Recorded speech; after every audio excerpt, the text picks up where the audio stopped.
Assalamualaikum, apa kabarnya teman-teman? Berjumpa lagi dengan saya Erni Muningsih.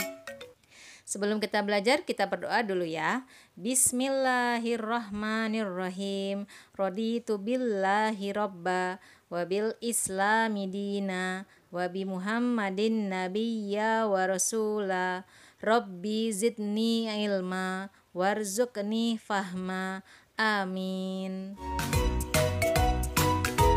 Setiap makhluk hidup memerlukan makhluk hidup lain dan lingkungannya untuk kelangsungan hidupnya. Makhluk hidup berinteraksi dengan sesamanya maupun dengan lingkungan tempat hidupnya.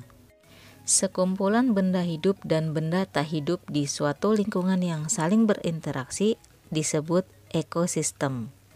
Ekosistem terdiri atas dua komponen, yaitu komponen biotik dan komponen abiotik. Contoh komponen biotik adalah manusia, hewan, dan tumbuhan. Sedangkan contoh komponen abiotik adalah tanah, udara, air, cahaya, dan suhu. Salah satu jenis makhluk hidup adalah hewan. Hewan tidak dapat membuat makanannya sendiri. Oleh karena itu, hewan memerlukan makhluk hidup lain untuk dijadikan sumber makanan. Secara umum, jenis makanan hewan terbagi menjadi dua, yaitu tumbuhan dan hewan. Bagian tumbuhan yang dimanfaatkan sebagai bahan makanan adalah daun, buah, dan biji-bijian. Contoh hewan pemakan daun misalnya kuda, koala, ulat, dan juga kambing.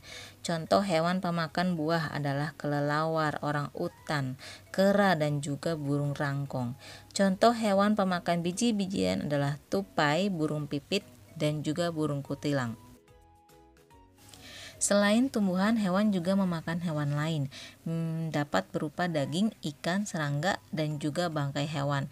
Sebagai contoh misalnya kalau kamu ke sawah, kamu dapat menemukan belalang yang menjadi makanan bagi katak, sedangkan katak menjadi makanan bagi ular. Berdasarkan jenis makanannya, berikut adalah pengelompokan hewan. Yang pertama adalah herbivore. Herbivore merupakan kelompok hewan pemakan tumbuhan.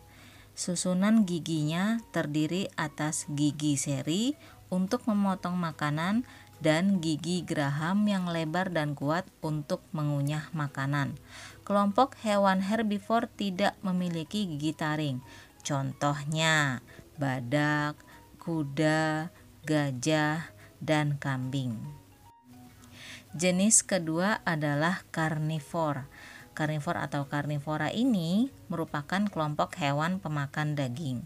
Hewan ini memiliki gigi taring atau paruh yang cukup tajam dan kuat untuk mencabik dan merobek daging mangsanya.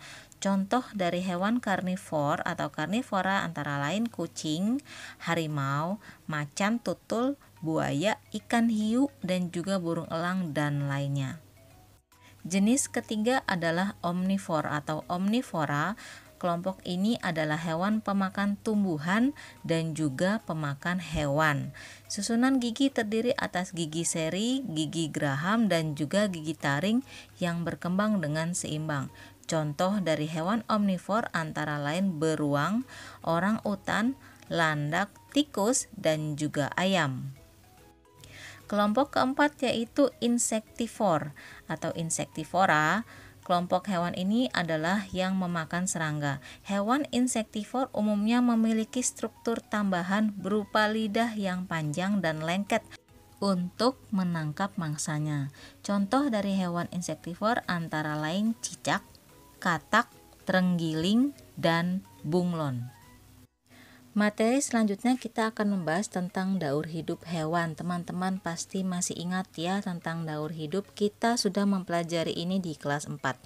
Daur hidup adalah suatu proses perubahan dalam pertumbuhan dan perkembangan yang dialami hewan sepanjang hidupnya. Kalau daur hidup hewan dimulai dari telur atau saat kelahiran hingga menjadi hewan dewasa yang dapat bereproduksi. Daur hidup hewan dibedakan menjadi dua, yaitu hewan bermetamorfosis dan hewan tidak bermetamorfosis. Lalu metamorfosis itu artinya apa ya teman-teman? Metamorfosis adalah perubahan bentuk tubuh hewan. Nah, metamorfosis ini terbagi menjadi dua kelompok, yaitu metamorfosis sempurna dan metamorfosis tidak sempurna. Di materi ini saya hanya akan mereview kembali pelajaran yang sudah ada di kelas 4. Metamorfosis sempurna cirinya adalah dari bentuk telur saat menetas ada bentuk tubuh yang berbeda sampai nanti pada bentuk dewasanya. Nah, hewan yang mengalami metamorfosis sempurna yaitu hewan-hewan yang seperti lebah, nyamuk, ngengat, kupu-kupu dan juga lalat. Perhatikan ya teman-teman.